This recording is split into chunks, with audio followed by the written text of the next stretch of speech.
This is not financial advice. As far as we know, all this stuff is securities, and we're just looking at wiggly lines. Definitely probably shouldn't be touching any of this. But we like to guess which direction the lines are going to wiggle. And I'm very excited. This is one of a very, very special guests. This is one of the guys that got me started in TA and looking into like custom indicators back in like 2017. So really happy to have him on. And he's still one of my number one references. Like if anybody's cutting their teeth on stuff, his YouTube content, make sure you go there and check it out. And I'll post that in the chat. And I guess, Josh, if you want to do any type of intro to the crowd. Yeah, sure. I've been trading a decade now. Yeah. Well, I guess a little less than a decade, but got started with Coinbase in 2013 on that insane rally. Got completely washed out, USD wise on the way down because I was a true believer. Still am. Tried to avoid blowing up, tried to learn. I did a lot of what people are doing now, just YouTube stuff. Eventually, I, for some reason, thought I was good enough to start talking about trading on YouTube, and here we are, It got me a few gigs as far as working at Brave New Coin, working for Valkyrie for a little bit. Traded through the hedge fund of both Techemy, which was Brave New Coin, and Valkyrie, and trade for myself. I've been trading for myself for, since 2013. So here we are. I have a real bad habit. If I see any chart with a cloud under 4 hours, I instantly just skip it. Yeah, because it's most of the time it's super noisy, like especially in this environment where a lot of things are consolidating heavily. Even on the legacy side, there are so many great clouds on high timeframes right now. That doesn't mean they're going to break out this week, next week. It could take 2 more months. I don't know. But I'd rather take those trades on those charts than anything on lower timeframes. It's just a better setup, right? Like, I don't know. People are just way too impatient with everything. They want instant gratification. They want instant profits. They don't want to lose money. They don't know how to lose money. They're not comfortable holding a losing position. And they're also not comfortable holding a winning position. I mean, certain people just cannot hold a winner to save their life. They'll hold a loser down to 0. But the moment they're in like 5% profit, they're like, okay, I got to take profit, right? they're so used to just not making money, I think. Like they're trained to just hold on to the losers and sell the winners. Like, it pains me to see it because I see it all the time with people. That's what's his name? Altcoin Psycho has a really, really good post that I reference it a few times a year, and it's like he basically says 99% of the time you should be sitting cash, but like when money is on the floor is like you just pick it up. But he says it's only a handful times a year, and that kind of goes back to what you were saying. Is like you got to be patient and wait for those trades, but when it's time to party, it's time to party. Because that's what I've seen is people like they'll wait and hedge. We'll have a blowout. We'll have complete death wicks, everything having capitulation, and people won't bid it. And then we'll get into chop, and then they want to do 50x leverage trades on low time frames. It's like, man, that's a lavish lifestyle on TikTok, but most of it's fake. Unfortunately. Yeah, for sure. No, it's either fake or people are only highlighting like their winners, right? They're not highlighting their liquidations, because assuredly on 50x they're getting liquidations. Kobe said this a long time ago, but it's true. It's might be offensive to some people, but it's true. Leverage is for poor people, right? If you've got money, you're not really using leverage, Yeah. So I like 2 to 5x is like my sweet spot. Trading spot itself is like easy mode because you can hold that shit forever, right? Who cares? Like Bitcoin at 15, Bitcoin at 30, what does it matter? If you think it's going to 200K, you'll be fine, right? Like, yeah. And if you don't, like, partition that section of some percentage of allocation, hold that and then trade the rest of it. That's another thing people who are new at trading do, I think, is they are always all in or all out on everything, right? We're all in on Pepe because blah, blah, blah. Like, there's no nuance. There's no massaging. There's none of that. It's always 100 to 0, full throttle, all gas, no brakes type stuff. It's just like, eventually people learn like, oh, like I should maybe have certain allocations. I should maybe diversify a little bit. Not necessarily a lot, but a little bit. I don't know. It's just things that I've seen over the years, just repeating each cycle, right? everybody all into Luna, like we were talking about in the pre-show. Like you could trade if you want to trade the Ponzi's, that's on you. But you got to know when the music stops, you got to be ready to find a chair, okay, or leave the room, because that's going to take you with it. So I always tell people, it's like, it doesn't matter if you're 10,000% up. There's only 100% down draw below you at all times, and like you can lose it all in a night. And that's what literally happened with like Luna. Like people lost it all, and there was a lot of people that were 100% Luna allocated, and it's like, gosh, dog it. Like you feel bad for them, but at the same time, like you just try to preach to these people, you know, you need to build some bags of like the OG stuff that isn't really going to be Ponzi'd out. And frankly, with I'm a little more mixed now on the legal side of it with like the SEC. I used to tell people a few more coins to kind of like stack, but with the SEC getting ramped up, I said, man, just get some spot bags of Bitcoin and Ethereum, put them on a hard wallet where no one can take them from you, and don't let them rip them out of your hands. I was like, especially like with the time frame we are now coming up to the halving, like all these people that are trying to like over trade it, like these new guys who aren't trading. I was like, guys, just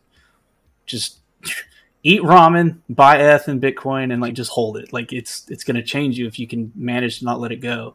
But they want, like you said, they want to day trade Pepe. And it's like, dude, you're going to get wrecked. Yeah, I just don't understand that mentality. You know, I was trading leverage on OKCoin in 2015, 2014, whatever that was. But at least I was smart enough to realize, like, I don't want to put my entire stack on the exchange to get liquidated or whatever, right? I might have been a shitty trader, but I at least knew that much. I just feel like there's so many people who are trading with their entire stack all the time. It's just like, of course you're gonna blow up. Like it's only a matter of time, you know. I don't care what you're trading. You're gonna blow up. You're gonna lose your seat at the table, and that's it.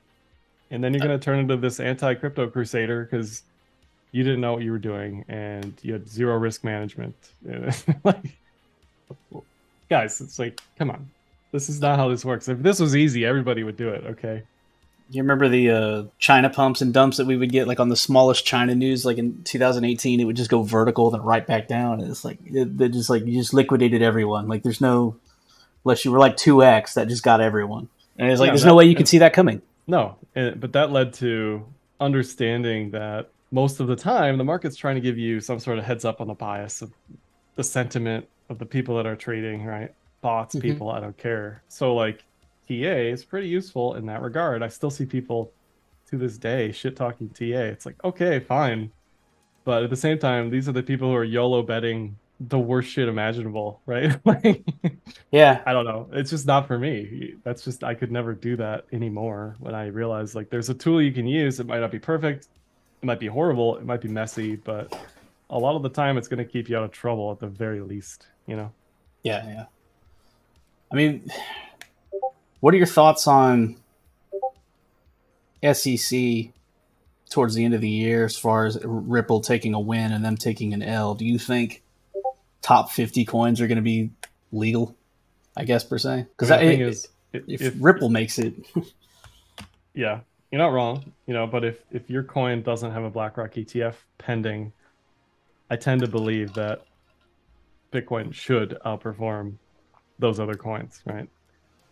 You've got a lot of people saying, oh, well, the next one is going to be blah, blah, blah, right? The next ETF is going to be ETH. They're not going to stop at Bitcoin. That may be true, but that may also be 3 years down the line, right? Like, true. That's going to take some time. The same thing with all these other ETH killers that have really done a great job at killing themselves, like Solana. That isn't to say like the charts don't look terrible here, but just like manage expectations, you know? Like, why are you holding Solana long term if it's just getting its pants beat out of it by Bitcoin? You know, why are you holding a Cardano, right? I don't know, like Link, same thing. Like, this goes back to Ripple. There's no bigger astroturfed community that I've seen online than Ripple. It's like disturbingly astroturfed on the bots department. There are a ton of like super diehard Ripple people, but so much of it is just fake nonsense. It absolutely, because it was I remember vividly when I sold it on Binance way back in the day, and it was over $3, and I was just like, I was going into it knowing it was Ponzi, but it was going up.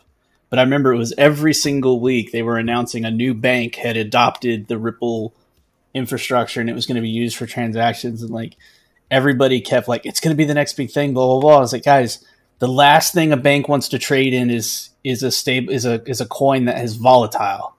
Like, why you're not going to see them move billions of dollars on something that can move 20% in a day? Like, this is not going to happen. But whatever. Well, the thing I've seen lately is the Fed's going to put their CBDC on Ripple. That's the latest thing, and that's supposed to be good news and bullish for Ripple, the token. Look, that may happen. I don't know, but I don't think it'll happen. And if it does happen, it's certainly not going to be on the token Ripple. It might be on the network. It might be on some that, or they just copy the source code and relabel everything. Yeah, it'll be some distributed ledger, DLT, right?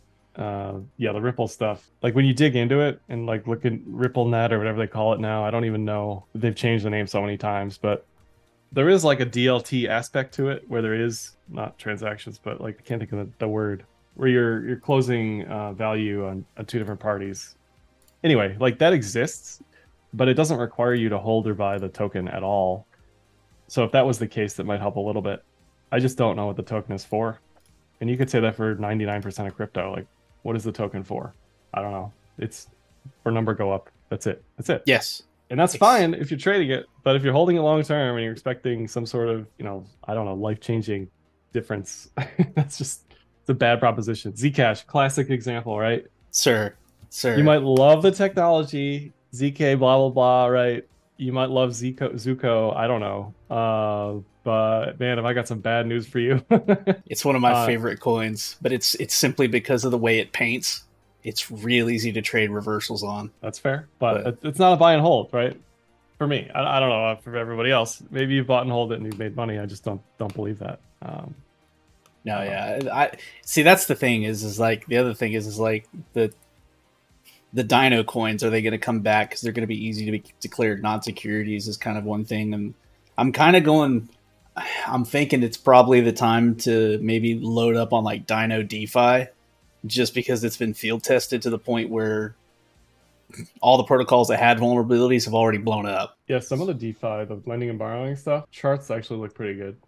I just looked at this for a video I just released. Trying to find it, but there's a lot of Dino DeFi that has like an inverted head and shoulders, triple bottom, like breakout potential. Solana is similar. DOT is similar, AVAX is similar. I think the DeFi side looks better than those other 3-layer ones.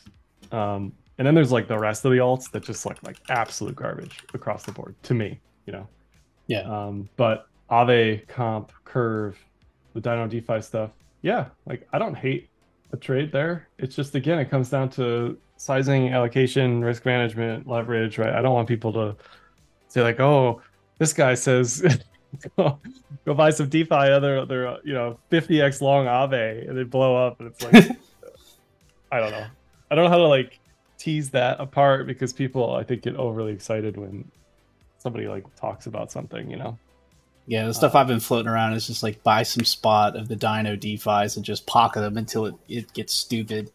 And then if it gets stupid, because like people are like, well, what's going to be the next thing? And like, guys, I'm just like, I don't know, the NFT stuff was pretty wild. I can't imagine what 2024 is going to have, but I do think there's a place for DeFi, like actual. You talk about a coin with an actual use case. I think those are actually justifiable, because to me, it's like transactions, Bitcoin, Ethereum, privacy coins, and like DeFi are kind of the real use cases I actually consider. But yeah, no, I think the taxonomy you have there is correct. Gaming too, I guess. I think gaming is going to get a run eventually, but I still think that's early. The other issue with all these alts that people don't pay enough attention to is the tokenomics part, the issuance, the emission. Like, again, you might love the community. It has a use case. It has a massive on-chain transaction activity, whatever, but the issuance will just blow you apart out of the water, right? AVAX is one that could do that for a lot of people, DOT as well. the inflation is just out of control. It's like how are these things going to hold any value ever? You know, unless they constantly have flows coming in. Yeah, that's what I tell people about Ripple when they start talking about Ripple getting to like $200, and I have to like I show them the math. Like, here's the amount of tokens there are. Here's all the gold in the world. Here's all the silver in the world. Here's all the Tesla money stock. in the world.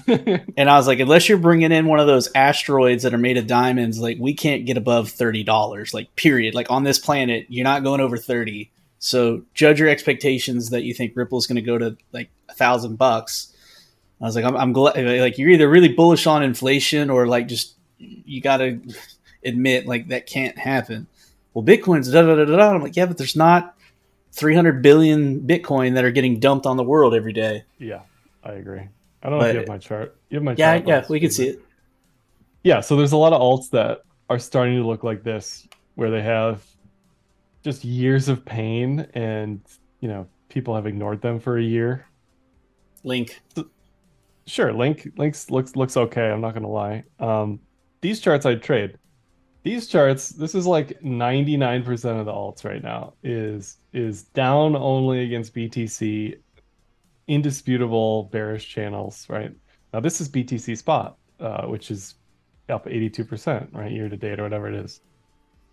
This is something you want to buy the dips on. This is something that has a trend that doesn't go down only, right? Like, I don't know, it sounds obvious to me, but people are so focused on this garbage altcoin market. Like, I get it, there's integer bias, it's exciting, it's a casino, whatever, but man, just long term, I don't know, it's not for me. Like, I could have made way more money trading absolute garbage easily, but I just never did. I don't know why. I just don't have it in me. I just can't. I know that's like a silly thing. What would you rather have, money or morals? I don't know. I just can't trade Pepe. I can't trade Pepe. I can't trade SHIB. It's just never gonna happen. Doge I've traded, Ripple I've traded, but those other stuff, this newer crop of stuff is just garbage. I don't know.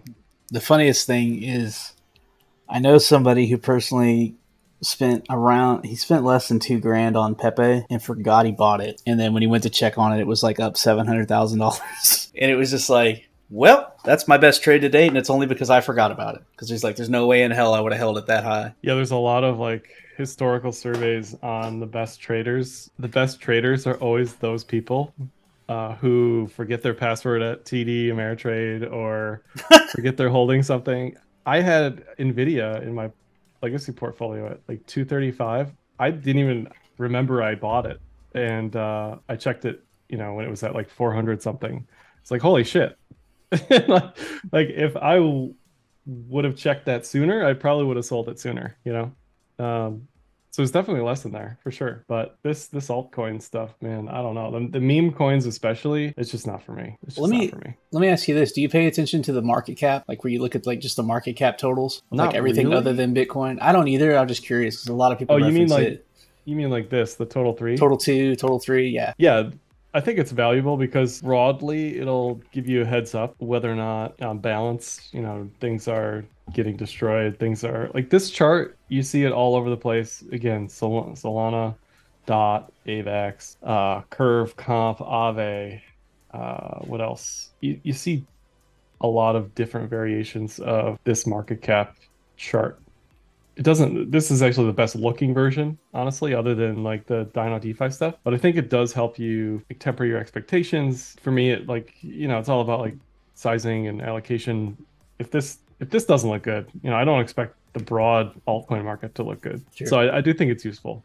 Dominance is another one, is pretty useful because it helps you just, you know, take a quick pass at 10,000 charts. What is dominance telling you? You know, dominance is telling you that alts are getting waxed against Bitcoin, sure. At least until the Ripple stuff, right? So I do think it's useful broadly. You know, there are some gems, as they used to say, in the altcoin market, but at least when you look at something like this, you're like, okay, yeah, like we're going nowhere fast based on this chart. Yeah, but we have the Litecoin halving coming, sir. Yeah, that's cool. Just look at historically what's happened post Litecoin halving. Pretty much down only. You know, like all of the Litecoin gains have come pre-halving, if I'm remembering this correctly. And then it's just been like straight down after having. I'm sure there's an indicator. You know, there's a Bitcoin indicator. Yeah, I saw it there. If you pull up, Litecoin having events. There we go. yeah, it's probably not all going to be on here, but Bitcoin having. Here, there's one. That one was down only. Let's go to like what, Poloniex or something. Where are you at, Polo? What is that about? Bullish. we Liquidity test. We call that a wick of destiny. That poor bastard. Whoever did that. I don't know where else it was trading, but maybe Bitfinex. Here we go. Here's an old pitchfork for you. Here's Bitfinex, right? I guess it wasn't necessarily down only, but it was only flat. Like you're not getting a big. Yeah, but the sell in the news before it hit. Yeah. This was either SegWit or Coinbase listing. I can't remember. Maybe both. That was down only. So yeah, I'm not too bullish on what it's in like 40 days or something. No, I think it's Doppel's saying 2 weeks. I think it's in August. It's soon. It's soon. There's people already planning streams about it. I mean, it's cool, but it's one of those ones where. Yeah.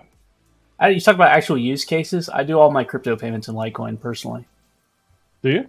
Yeah, because you can't mess it up, and every exchange has it. So, like, I've seen people send money on the wrong chain and lose it all, or they've sent a type of currency to an exchange where that state doesn't allow it. So I knew someone who had like 20,000 Tether hit New York City, and Coinbase accepted it and then confiscated it. And he was like blowing up my DMs like, dude, how do I save this? Somebody sent me this money. I'm like, dude, I don't know. And he's like, man, I might go get residency outside of state. I'm like, maybe that'll work. Like, but Litecoin, that's one of the ones that's like, I just, use it for tracking, and it's easy for me to pull the data off the exchange. But like, it only runs on one chain. It's quick, low fees, but not super bullish on it long term. But it's one of those ones where it's like, if you put a gun to my head and said, what's a altcoin that's around in 2030, it's probably in my top 10. I don't hate your rationale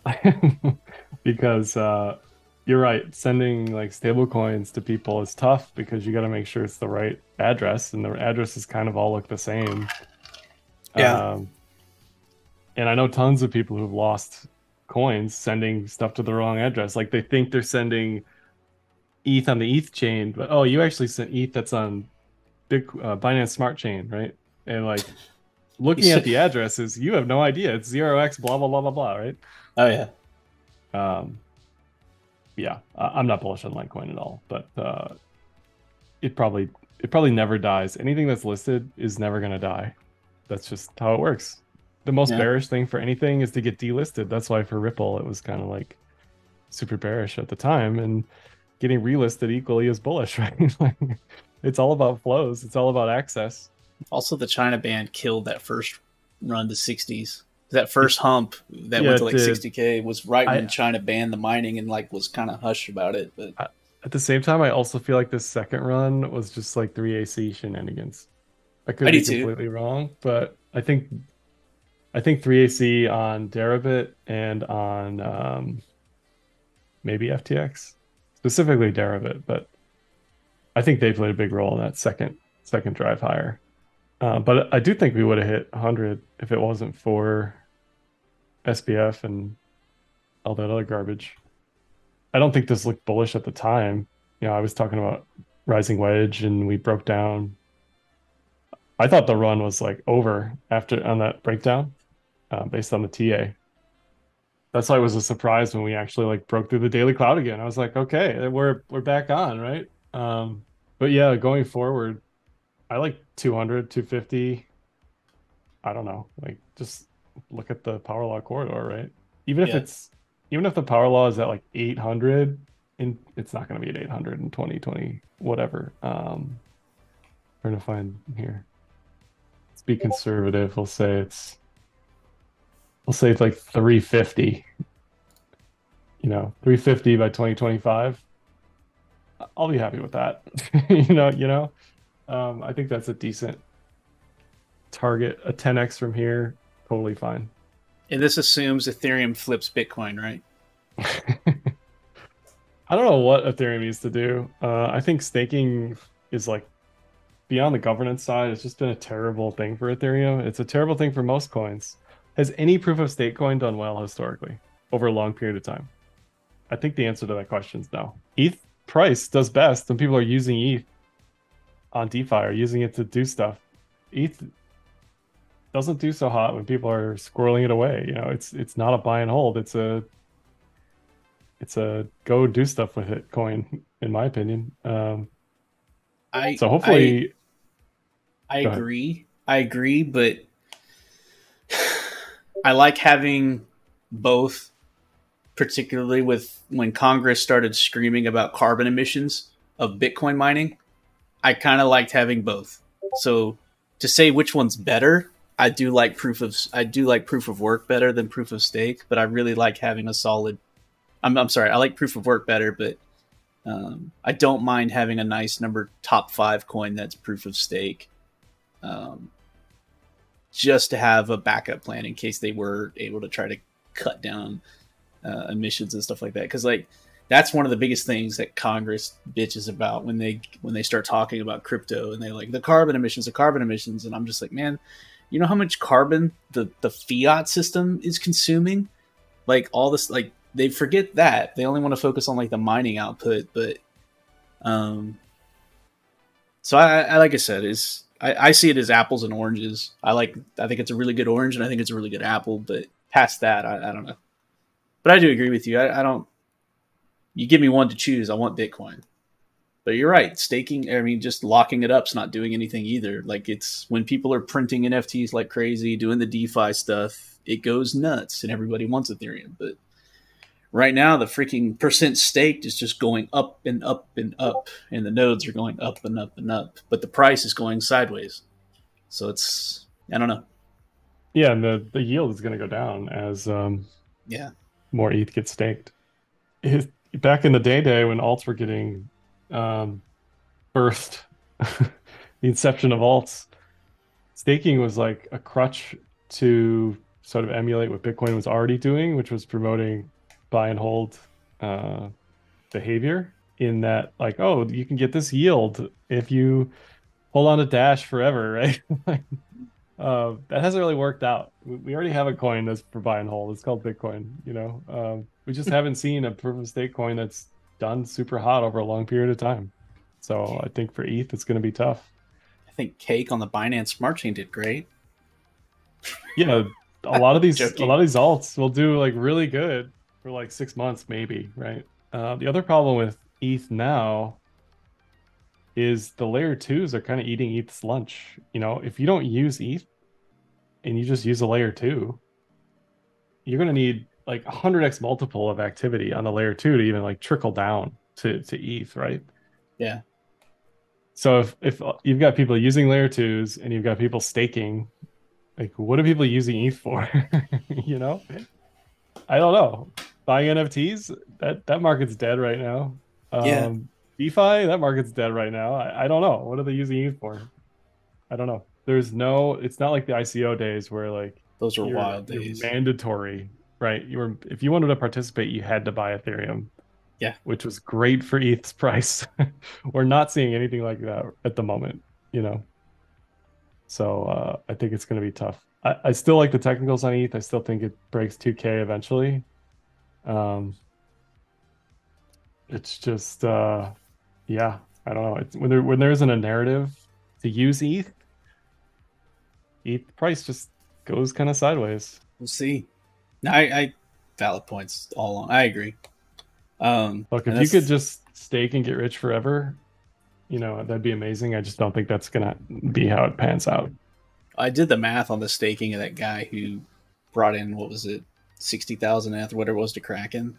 I just plugged into the ETH staking calculator and it was like $8,000 a day. I was like, I could deal with that.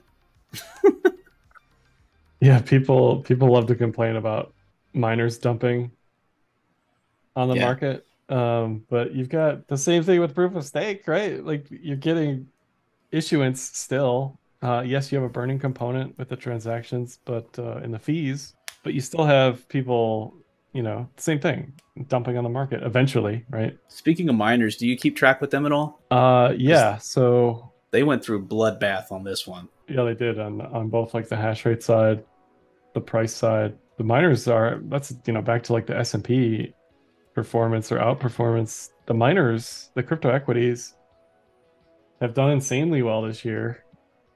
And again, like if we're trying to pull inflows from institutional folks, and they're looking at miners, they're looking at equities or coin spot, like why would they bother touching spot and dealing with custody and dealing with regulatory risk and headline risk from Coinbase and Kraken, and like why, right? Like you could just use your Fidelity, TDA, Schwab, right? Use whatever account you have and just participate, get exposure that way. You have to have some kind of ultra convicted person who wants to get into crypto and the institutional side in order for them to want exposure to like native coin versus just some analog or something that's highly correlated.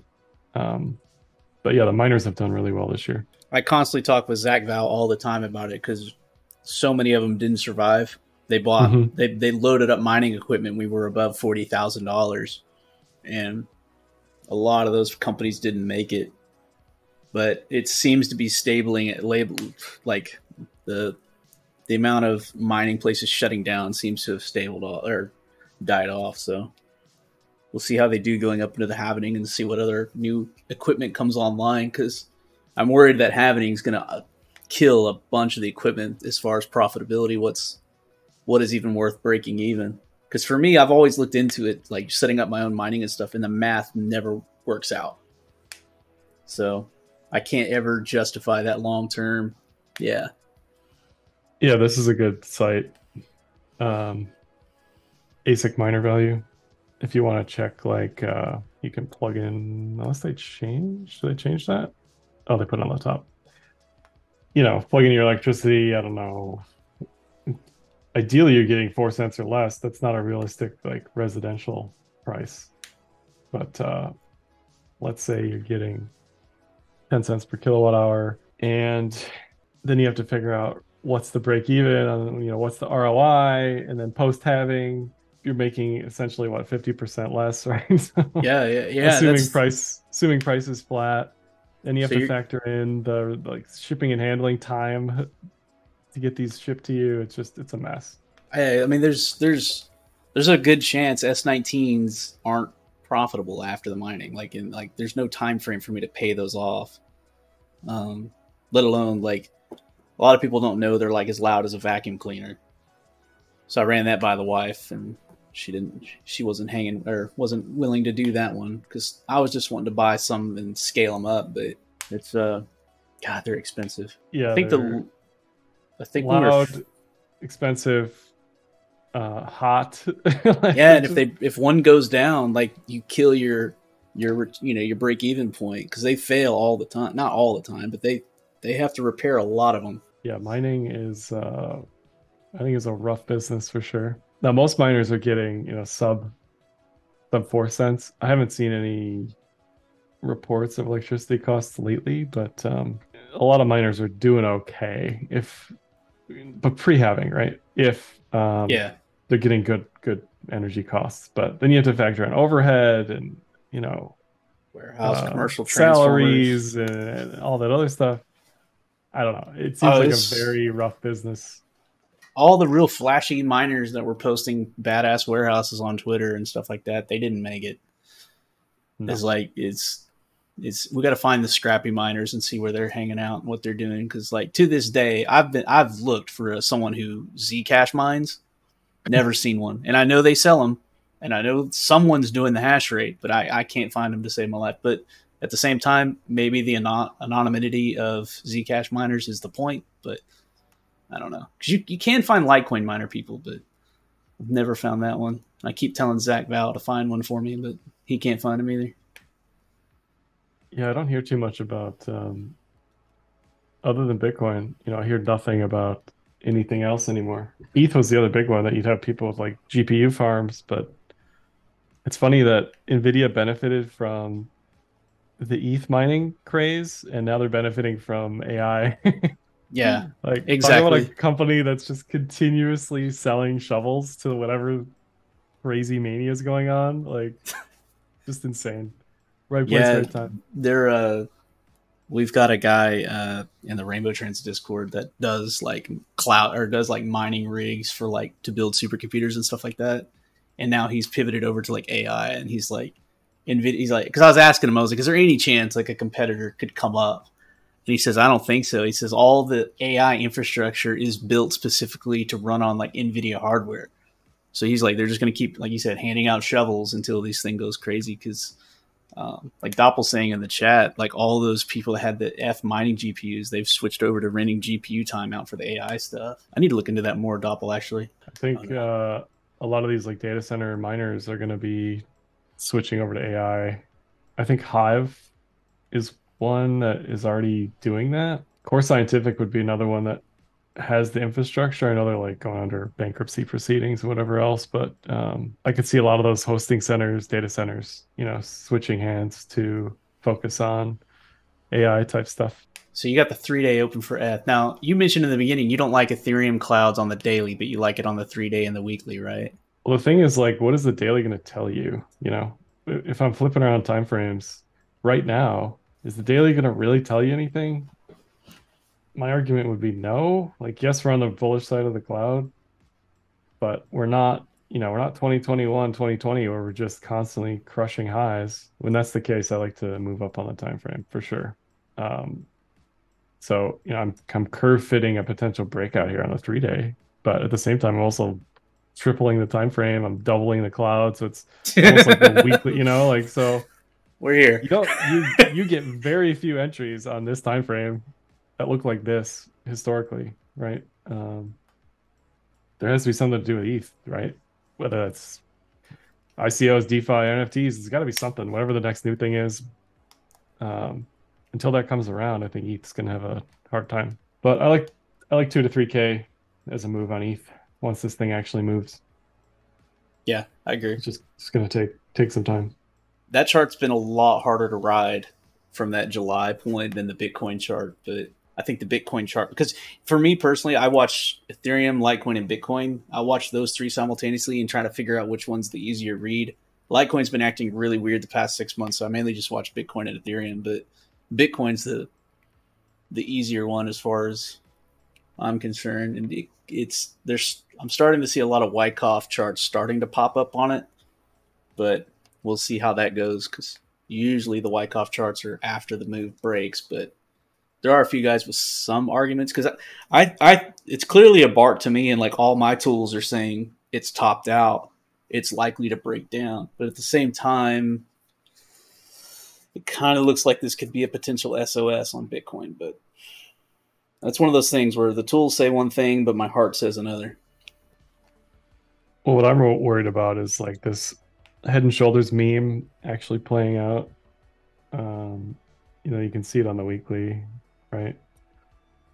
It's not horizontal, it's a diagonal, but there's some sort of this thing going on, you know, and that's, I don't even want to think about what that would look like if that breaks down on Bitcoin. But it's a potential possibility if we break 28. Things could get pretty ugly. But at the same time, the cloud on the daily is also telling you, like, yeah, if we break 28.2 or whatever that is, and we break down below the cloud, yeah, things are going to get ugly. So I don't know. I think we're fine until we're below 28. Then I think things get hairy. I've got an order block at 29K and one at 26, but if below that, there's not much. But I mean, FTX going down was probably, you know, after the Luna went down, then FTX went down, and that printed us, what, 16K, 15K? I'd like to say that's the floor. Albeit CZ keeps trying to piss off regulatory with every move. So I feel fairly confident Binance US is done. And then the Exodus stuff of the Binance offshore stuff seems a bit concerning, but I try not to read into the news too much, but curious what's your read on that, and if you're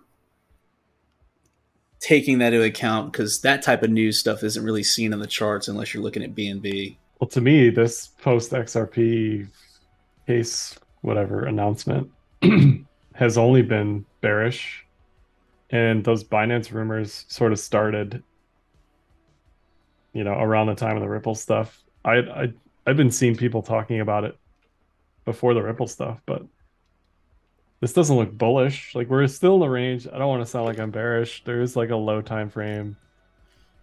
I hesitate to look at this stuff because people think I trade it, but there's a low time frame potential for an inverted head and shoulders here. So we could save ourselves and go back to the middle of the range. That's cool. But if that breaks down, I'm assuming there's going to be some news about Binance that's going to be perceived as bearish for Bitcoin, even though it's not like, who cares, right? Binance can blow up. Does it really matter? I don't think it does. But I think that's going to be enough to actually break us down below 30 definitively. Whether or not that comes today, tomorrow, 6 months from now, I don't know, but it seems like something's pending. I don't know. It's frustrating. Is like he's got legal teams, he's got lawyers, he's got PR teams, and they just start like memeing about Safu 4. I'm like, guys, like these are serious allegations. If you guys could maybe put out some press statements that are actually like proofread, that would be appreciative. But looking at liquidity, there is a big order at like 29.2 and 32.2. Those are the two big things I've got on my liquidity engine that are still in play. That moved to, was it 31.9? There was a big level there that got taken out. So, like I said, this move, when it breaks, I think it's going to be pretty damn volatile. And as is tradition, it'll probably be like on a Tuesday at 3 a.m. Yeah. If we consolidate at the bottom of the range, I think it's easier to get bearish. If we consolidate towards the top, it's easier to be bullish. But while we're in the range, I at this point, it's getting closer to 50-50, which isn't exactly something you want to be trading most of the time, unless you like coin flips. No, that's what I think. It's silly to try to predict a bar. Like, it's just set your alert above it, set your alert below it, act accordingly. Like, this isn't what you leverage long on, let alone it's also not something you go crazy shorting. It's just kind of wait and see. Right. No, I agree 100%. I think it's time for a pitchfork. There's a pitchfork. It doesn't quite fit the chart though. But there is some sort of channel situation going on here. I don't know. I don't have anything other than B bands in this range. We're waiting for bad news about Binance, good news about BlackRock, or something in between in regards to regulation. Maybe on the 26th, we make a move when FOMC happens next week. We also have the UFO hearing the end of this week or end of this month too. So that'll get us going. Yeah, that's all I got. That's good. I appreciate it, man. And I can't think of anything else to ask you. I appreciate it a lot coming on.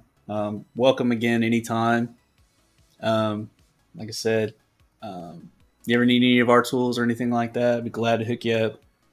I just appreciate it. Is there anything else you want to cover or show people what you're interested in? Maybe. I know a lot of people are looking at like the or like the large cap to small cap rotations on TradeFi, but I think most of the stuff we've covered on crypto, unless you want to look at Zcash charts. No, I think the only other thing is, at this point, it may be too late to start trading TradFi, but there are some decent charts. Coinbase, Robinhood, Square, PayPal, Zoom. I'm not saying the companies are good. I'm not saying they're buy and hold. I'm just saying the charts look good. You're just saying it is financial advice. I read you. They look better than most alts that people are trying to force trades on. True. So, just broaden your horizons. If you're comfortable trading crypto, just open a Robinhood account or whatever it is. I don't care. Doesn't matter to me. But I think it's better to try to trade that stuff and learn to trade than try to trade alts right now and just be miserable. True. That's just me. Even Bitcoin. Like, Bitcoin's not going anywhere. And that's another problem with Ethereum, right? Like, it's been the same price for how many days, effectively? It's We don't need stable coins. It's 30 days in the same range after the staking unlock, so it's hard to pull eyeballs and attention onto something when it doesn't do anything price wise for a very long time. Yeah. It's not Nvidia, it's not Microsoft, it's not Apple, right? You're not seeing headlines about ETH pushing highs every day. That's less exciting than hearing Kramer talk about Nvidia and Mad Money, you know? Yeah. So anyway, but do you have any public events you're going to be at anytime soon? I don't think so. I thought about going to BitBlock Boom in Austin, but I don't know if I'm actually going to that. But yeah, I don't think there's anything coming up super soon. We'll see if Tribuca comes back for BTC Miami week. Yeah, we'll see. I wouldn't count on it. He's probably in the Bahamas somewhere enjoying life. I posted about his boat the other day, and it's like, man, there's not too many places you can hide a 53-foot center console boat. He's got to be somewhere around there. I saw that tweet, and you're correct. Like, it shouldn't be that hard to track this guy down. It's like unless he's in the middle of nowhere. Well, that type of boat, like as awesome it is as a yacht and stuff, it can't cross the Atlantic. So like it's somewhere South America or in the Bahamas or something like, and it hasn't transferred. The registration's still valid till I think November. You know what they named the damn thing? Soak My Deck. Wow.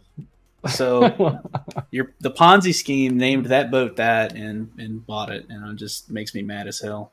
But maybe it'll be bullish. Maybe they'll get all these, because I want them all behind jail, because if they're not all behind jail, I fear it can resurface, especially like you see 3AC ramping back up. It's like, man, these are people I don't want around anymore personally.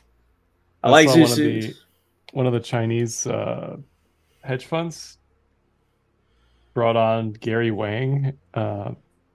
No, I'm gonna butcher the name. It's like Sino Global or something. Anyway, that headline was out earlier. That was today, the co-CEO, so. Wasn't it?